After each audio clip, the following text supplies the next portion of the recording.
Hello everyone and welcome to Daiduka. আজি আমি এখন কিতাপৰ বিষয়ে আলোচনা কৰিম আৰু সেই কিতাপখনৰ নাম হৈছে আসাম ইয়েৰবুক আৰু মোৰ ওচৰত দুখন কিতাপ আছে এখন হৈছে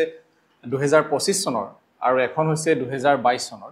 তো এইখন এনেকুৱা এখন কিতাপ যিখন কিতাপ আমি যিকোনো এক্সামৰ কাৰণে অসমৰ যিকোনো এক্সামৰ কাৰণে আমি প্ৰথম প্ৰিফাৰেন্স আমি এইখনকে দিওঁ যিসকলে প্ৰথমবাৰৰ কাৰণে প্ৰিপাৰেচন কৰে বা যিসকলে আগৰ পৰা প্ৰিপাৰেচন কৰি আছে তেওঁলোকে হয়তো প্ৰথমবাৰৰ কাৰণে এইখন কিতাপে পঢ়িছে এখন কিতাপ অসমীয়া আৰু ইংৰাজী দুইটা মাধ্যমতে এভেইলেবল আছে কিন্তু আজি আমি যেটো ডিসকাস কৰিম হেতু হৈছে যে এইখন যিখন 2025 চনৰ আপডেটেড ভাৰ্জন আৰু এইখনত আৰু 2022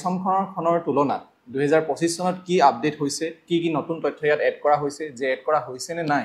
আৰু এই বুকখনত গোটেই ওভাৰভিউটো আমি চাম তাৰ পিছত মই এটো কম যে আপোনালোকে যদি আপোনালোকৰ ওচৰত যদি 2022 চনৰখন আছে 2021 চনৰ আছে 2023 চনৰ আছে 2024 চনৰ আছে হেকিখন থকাৰ পাছত আপোনালোকে এই 2025 চনৰখন লবনে নলয় হেতু কথা আজি আমি ডিসকাস কৰিম আৰু হেকত আমি এটো কম যে আমি এজ এ ষ্টুডেন্ট হিচাপে আমি এই কিতাপখন পঢ়ি কেনেকুৱা পালো আৰু পঢ়াৰ পিছত আৰু এনেকুৱা কিছুমান হ'ব লাগিছিলে বা হ'ব পাৰে নেকি ইয়াতকৈ ভাল আমি এখন কিতাপ আৰু হ'ব পাৰে নেকি আমি তাৰ বিষয়ে আজি আলোচনা কৰিম তো এতিয়া আমি চাও যে 2022 চনৰখনৰ তুলনাত আমাৰ 2025 চনৰখনত কি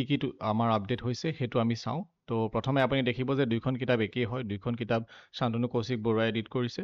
আৰু দুইখন কিতাপৰ মাজত বৰ এটা ডিফাৰেন্স নাই আৰু এখন কিতাপ অলপ দেখিবলৈ ডাঙৰ আৰু এখন কিতাপ অলপ সৰু তো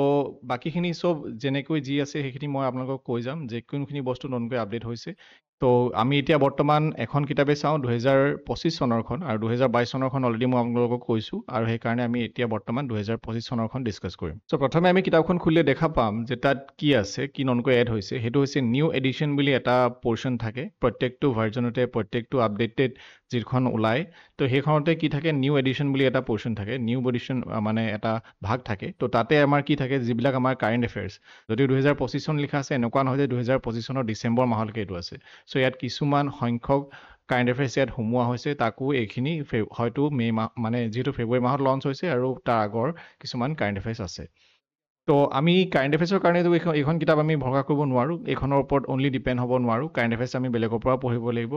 আৰু সেই কাৰণে আমি কাৰেন্ট এফেয়াৰ্সৰ কাৰণে এইখন কিতাপ আমি কিনিব নোৱাৰো আমাৰ মূল লক্ষ্যটো এইখন কিতাপ কিনাৰ কাৰেন্ট এফেয়াৰ্স হ'ব নোৱাৰে আমি জাস্ট ষ্টেটিক জিকে অসমৰ বিষয়ে এটা সম্যক জ্ঞান লাভ কৰিবলৈহে আমি এই কিতাপখন আমি কিনিম তাৰ পিছত আমি ইয়াত কি দেখিম যে কিছুমানে টেবুল দিয়া আছে এখন লিষ্ট দিয়া আছে যে যিখিনি টেবুল এই কিতাপখনত ইউজ কৰা হৈছে সেই টেবুলখিনি ইয়াত দিয়া আছে কোড কি ইউজ কৰা হৈছে আৰু তাৰ ওপৰত ইয়াত পেজ নাম্বাৰ লিখা আছে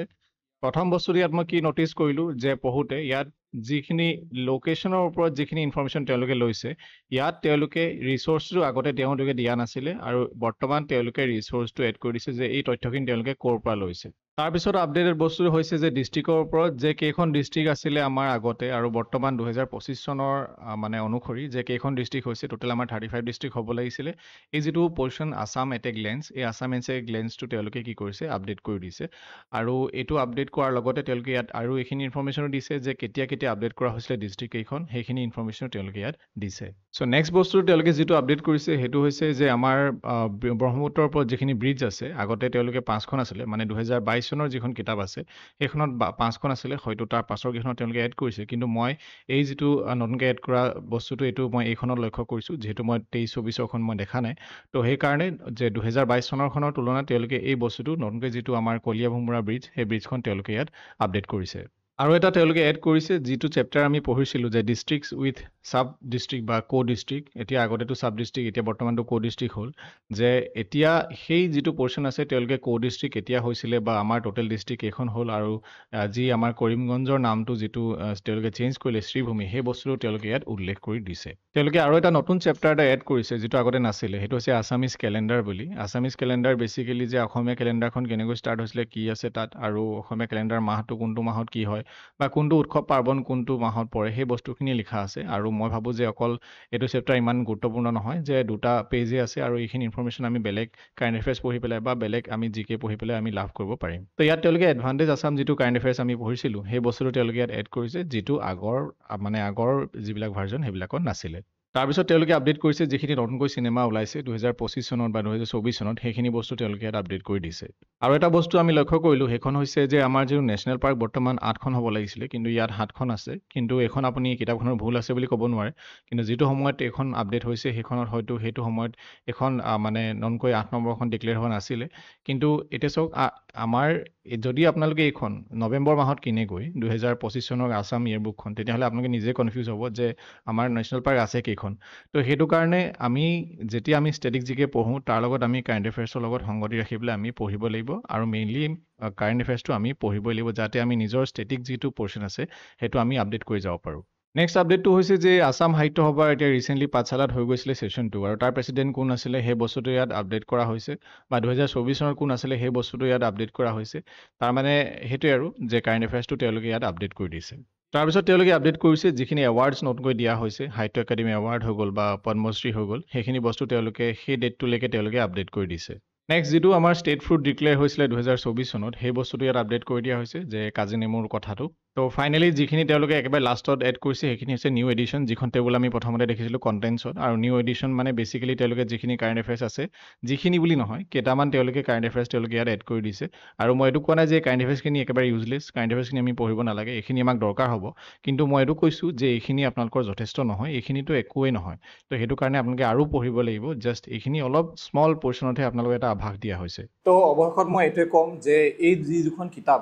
আপোনালোকে ল'ব লাগে নে নালাগে আৰু যদি মই এইটোৱে ক'ম যে চাওক যিখিনি বস্তু আপডেট হয় সেই আপডেট হোৱাৰ বস্তুখিনি সদায় কাৰেণ্ট এফেয়াৰ্ছ হয় আৰু আমি যিহেতু কাৰেণ্ট এফেয়াৰ্ছ বেলেগকৈ আমি পঢ়িমেই সেইকাৰণে আমি যদি কাৰেণ্ট এফেয়াৰ্ছটো পঢ়িছোঁ তেতিয়াহ'লে আমি ইয়াৰ পৰা কাৰেণ্ট এফেয়াৰ্ছ পঢ়িবলৈ কোনো প্ৰয়োজন নাই তাৰমানে চাওক যিখিনি এক্সামৰ কাৰণে আমি কাৰেণ্ট এফেয়াৰ্ছ পঢ়োঁ আৰু ইয়াত যিখিনি কাৰেণ্ট এফেয়াৰ্ছ দিয়া আছে এইখন কিতাপত বুলি নহয় বেলেগ কিতাপত যিখিনি কাৰেণ্ট এফেয়াৰ্ছ হিচাপে আমাক দিয়া হয় সেইখিনি তেনেই কম তথ্য আমাৰ হাতত থাকে আৰু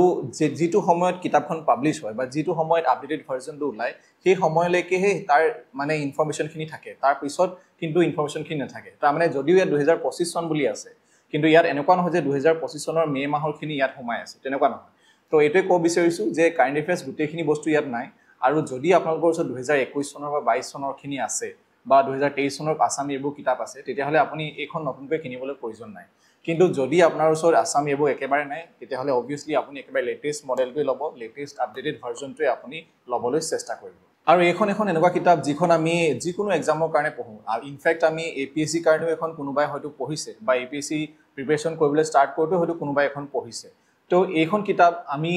যিহেতু চবৰ কাৰণে পঢ়োঁ আৰু গোটেইখিনি অসমৰ ছাবজেক্ট সোমাই আছে তো মই ভাবোঁ যে ইয়াত যিখিনি টপিক সোমাই আছে আৰু যদি অলপ ডিটেইলছত যদি এইখন কিতাপ দিয়া হয় আৰু যদি ডিটেইলছত এইখন কিতাপ যদি আৰু অলপ উলিওৱা হয় তেতিয়াহ'লে মই ভাবোঁ এখন অভাৰঅল কিতাপ বহুত ভাল হ'ব অকণমান যদি আৰু ডিটেইলছত সোমাই পেলাই আমাক যদি আৰু কিছুমান তথ্য ইয়াত দিয়া হয় কিতাপখন লাগিলে অলপ ডাঙৰেই হওক কিন্তু আমাৰ সেই কিতাপখনে যাতে আমাক APSCটো যাতে সহায় কৰে আৰু আমি প্ৰত্যেকটো বস্তুৰ কাৰণে আমি বেলেগ চ'ৰ্চেছ আমি চাব প্ৰয়োজন নাই আমি এখন বুকত তেতিয়া আমি ৰিলাই কৰিব পাৰিম কিন্তু এনেকুৱা নহয় যে এখন কিতাপতে আপোনালোকক APSC কাৰণে চব বস্তু এড কৰি দিব পাৰিব কিন্তু জাষ্ট মই এইটো কৈছোঁ যে আৰু অলপ ডিটেইলছত যদি দিয়ে আৰু যিহেতু আজিকালি যিবিলাক one day exam Assam police SI হৈ গ'ল ADRE হৈ গ'ল সেইবিলাক এক্সাম অলপ এডভান্স হৈছে অলপ ভাল কুৱেশ্যন তেওঁলোকে সুধিবলৈ ষ্টাৰ্ট কৰিছে তো সেইটো কাৰণে আৰু অলপ ডেপথত গৈ পেলাই আৰু অলপ ডিটেইলছত যদি এখন কিতাপ তেওঁলোকে বনাই দিয়ে তেতিয়াহ'লে আমি ভাবোঁ আমাৰ এজ এ ষ্টুডেণ্ট হিচাপে আমাৰ বহুত ভাল হ'ব